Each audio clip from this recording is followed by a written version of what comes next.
weather's nice outside, so I figured, you know what? Let's take the car out for a nice little drive and go run some errands. But I'm just letting the car warm up right now. Coolant temperature is 178 degrees. Let's see, oil temperature is not even reading yet, which is why I highly suggest getting an oil temperature gauge and an oil pressure gauge. I do plan on upgrading these gauges soon to more high quality gauges, maybe some AEM gauges. But as you can see, just because your coolant is reading warm doesn't mean your oil temperature is warm. So it's only it's climbing up now. It's about 124 degrees. This camera's not focusing.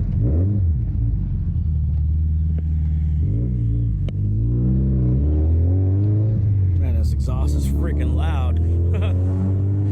Sounds good though, not gonna lie, for equal length headers. Or header, I should say. Oh yeah, sunset time, the best time to take the car out for a drive. So with all that said, there are a couple of things wrong with the STI, minor things. We'll get it fixed. So, and it, you know, I can still drive the car every day, but it makes me not want to drive the car. So one, I have a massive exhaust leak somewhere in the front area, I believe. But when I come to a complete stop, the cabin just fills with exhaust fumes and it's almost unbearable. As you can see, I have the windows open right now. It's winter, it's 54 degrees outside. It's cold, but not that cold. But you know, it's almost unbearable to come to a complete stop with the windows up, so that I have to roll my windows down. You know, issue number two, another very small issue, is that I have a IAG AOS. I think it's the latest version. I think it's the V3. The coolant, there's a small coolant leak, so I think I could just order a new replacement coolant hose. I think that's the issue from IAG. I think it's only around 60 bucks, so we'll call them tomorrow. One, I don't know if I'm into the whole carbon fiber hood thing. I might go back to the stock carbon fiber hood, or not carbon fiber, but the stock OEM hood, which has about 80 miles on it. If you guys are longtime subscribers, you know, once we took the car home, that very same day, or was it the next day? I can't remember. We put on this hood, which was on my old WRX. Next thing you know, I know you guys are asking, probably the most asked question is about the S209 flares. You know, I have the back installed, but I haven't installed the front because, you know, my front fenders are, let's just say they're not straight. I was having massive rubbing at the track, and you know, the S209 flares just don't sit flush. And yeah, I don't know. I don't know. It's just the wheel fitment look with them. It's just, I don't know. I'm just not digging it. So I'm contemplating on just taking off the rears and just running no S209 flares at all. I don't know if I'm gonna sell them or not. I do plan on keeping it for now. So, and also I got a few questions, you know, in the past couple of months. Am I selling my STI? The answer is no. I don't plan on selling the STI. It is not for, well, actually everything is for sale for the right price. But you know, if someone offers me a cash price for the right price, then I might consider it, but I have no plans on putting this car up for sale. Love it too much, you know, unless you have $40,000 in cash laying around, I might consider it. But I don't know. I gotta have a Subaru in my life, guys. I don't know if I can just have, I don't know if I have it in me to sell this car. But there is a car that I do want, and in order for me to get this car, I have to sell one of the cars. I'm not gonna say what it is because I don't want to promise you guys something and not get it. Now, this car, you can get it in either a coupe or a sedan. It comes in all-wheel drive or rear-wheel drive, and you can get it in a manual or automatic. If you guys know what it is, comment down below, but that's the car that I want. It is a new 2022 model, and oh man, that thing is loud. That's the car I want. The problem is price, and with the price of that, there's no way I can have both or all three cars, you know, on my driveway. And also, I have to find a place to park everything. Man, look at that view, freaking beautiful. But if you know what it is, the car that I'm interested, just comment down below. Pretty cool. This car is just way too dang loud. Oh, yellow light. This car is just freaking loud. Especially when you have the wall right next to you. You know what, while we're here, let's go ahead and grab a couple of shots for the gram.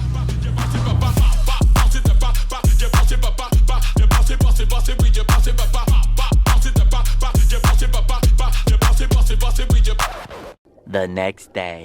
All right, so here we are, nice Sunday drive in the STI. So I figured it's a nice day out, so let's go ahead and take the STI out for a nice Sunday drive.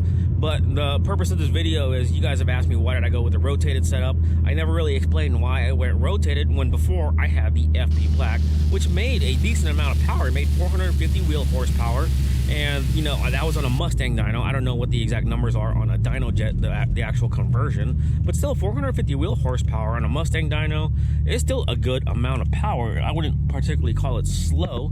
But going with a rotated setup, yes, there is a significant amount more power over the FP Black. But to do the FP Black right, I'm telling you guys, you got to go with a bigger intake manifold. Is there a cop behind me?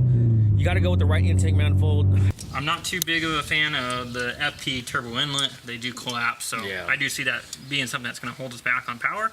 But we'll make it work, and maybe down the road we can do a hard inlet if we were to stay with this. I foresee us changing setups down the road, and you're going to end up going with a rotated setup that's much more efficient than this little guy is. I mean, we're going to be pushing this thing to make 550, whereas a rotated turbo, we can make 550 without even pushing it. I don't suggest using the stock intake manifold. You know what? Let's do a pull right here. Oh, yeah. Oh, yeah. That's why you go with the rotated setup. So we kept with the stock intake manifold, and what that does, that severely crushed the 3.5-inch inlet that came with the FP Black. So I'm assuming, I would just guesstimate, we're probably robbing ourselves about 30, 40, maybe even 50 wheel horsepower by staying with the stock intake manifold. So if you want to do it right, you got to get a bigger intake manifold, such as the AMS. I don't know the exact price of those things now. And the end result just isn't as great as it would be if we were to have an aftermarket intake manifold that gave us more clearance or a better turbo selection. Honestly, I've never been a fan of stock location turbos. They work. A lot of people make good power from them. It's just not my thing. I like the rotated turbos. I think it's a much better functioning system. Don't have to work the motor as hard. We're struggling a bit with the turbo inlet there, like most of you guys will with a stock intake and a 3.25-inch inlet. I mean, you guys can see it's really tight. Oh yeah, it sure is. It's really pinched.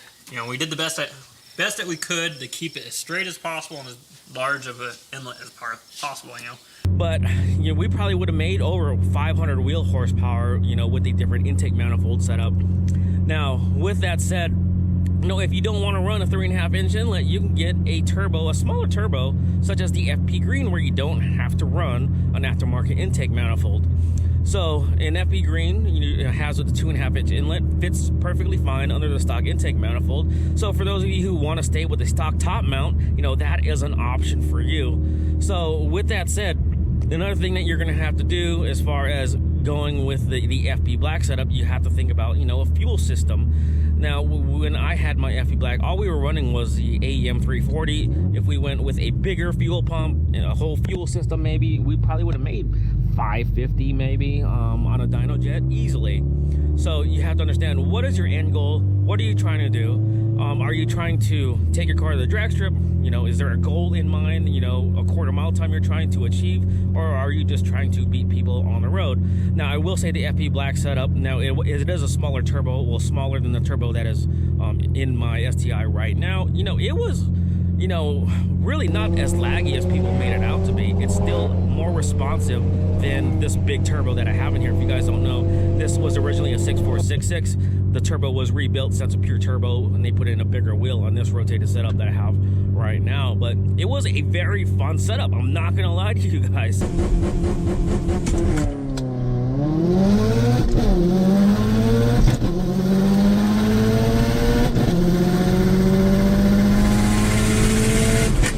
I took the FP Black setup to the track. Yes, there is a little bit more lag. The threshold's a little higher, especially at corner exit. But on the street, it was an absolute blast. You know, if you want more power, if you're power hungry, yes, go with the rotated setup all day long. But you have to ask yourself, what's your end goal and what is your budget? You know, if you're going to go with the rotated setup and you don't have a Type RA block, you know, you're pre-2018 or pre-2019, I should say, you have to ask yourself, you know what? Do I have the budget to build the motor? Because you're going to need to build the motor regardless if you're pre-2019. And, you know, once you build the motor, the sky's the limit from there. So, you know, if you want 5, 6, 7, 800, 900 wheel horsepower, I mean, you have to understand the more power you want, the more maintenance, the more cost there is going to be. If you guys want more detailed information by someone who does this every day, hit up Josh Bader. He's the one that actually built this and also tuned it, which is one of the people I recommend going to if you want a motor build. Not only does he build it himself, but he also tunes it. Yeah, I have no regrets going with a rotated setup whatsoever, but the drawbacks with going with a rotated setup, one, we did one pull and the freaking gas gauge already went down. We are already at full. We went about 5 miles. That gas gauge is already below full. Holy crap. So gas mileage is crappy. I'm gonna tell you guys right now. So I calculated my gas mileage and we're only on pump gas. We're only at E18. We're not on E85. If it was on E85, it would be a lot worse. So this thing probably gets about 10 miles a gallon on a good day. And that's on pump gas. And you have to understand that, if I'm driving this which I do, I'm filling this gas tank up, every 200 miles, and it sucks. With gas prices up now, $50, $60 every week, it's atrocious. So, which is why I'm waiting for the weather to get better so I can drive the Supra, which gets awesome gas mileage on the highway. That thing gets 30 miles a gallon and has a smaller gas tank, and I'll probably save money by driving the Supra. But, it is wintertime and the weather is crappy, which is the reason why I drive the STI often. And one thing that I didn't notice before, this might sound funny, no one ever talks about when you go with the rotated setup. One, your exhaust, might have to change. I had a Tomei setup, and I'm telling you, a Tomei and this big turbo setup just didn't mix at all. It sounded like crap. It sounded really good with a small turbo and with the FP Black, but as soon as we went rotated with the big turbo, no, I just couldn't do it no more. It was just absolutely atrocious with the way that it sounded. You have to understand, is that $20,000 or to $30,000 that you're going to spend on a rotated setup, is it worth it? Are you going to get your money's worth out of it? And the answer is probably not, unless, like I said, you have power goals and you're going to take your car to the drag strip. What is your goal? What are you trying to do with it?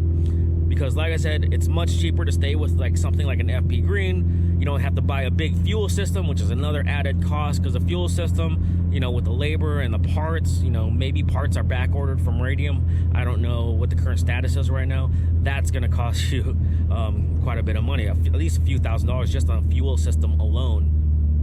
So what else is there? Of course, bigger injectors. I got a dual Walbro 450 on a Radium setup, and just that alone was at least a couple grand. And then you got the fittings, the lines, and all that stuff. Yeah, it's something else. E85, do you have E85 around you? Because if you don't have E85, well, you're not going to be able to maximize the performance of what the actual capabilities of a full rotated setup. Some people are fine on pump gas, so don't think that you have to go E85 if you want to go rotated or if you want to make big power, because you can make good power. 500 on pump gas is still a good amount of power. But one thing that people always talk about, the turbo lag. Yes, the threshold's going to be higher with a rotated setup depending on what turbo you go with. This has a 105 AR, so yes, the lag is going to be there. That's just the cost of going with a big turbo setup. The lag is much more noticeable than with the FP Black. The FP Black wasn't so bad, but let's just do a little pull right here to show you the pull, the lag. So we're at, let's say, 3,000 RPM. I'm gonna floor it, and then we'll show you how laggy this is. All right, there you go. Lag. There's the boost. So you can really feel the boost kick in at around 4,800 RPM. For me personally, once the power kicks in, all that, it's so worth it, I'm telling you. But yeah, that's just my quick down and dirty. We can go into so much more detail between the two setups, but I don't want to make, a 30-minute video because I can talk about this stuff for about 30 or 45 minutes. But like I said, we're going to make this just a quick down and dirty on my opinions on doing both setups, on having an FP Black and a rotated setup. But like I said, what are your power goals? What is your budget? That's going to determine the route you go with at the end of the day. Who's going to tune it also, because you got to get a good tuner when it comes to a rotated setup. Tried and true tuner. Woohoo! Love the way it sounds. Oh yeah. Oh, tires rubbed. Gotta love this thing. But anyways, just a quick short video for you guys.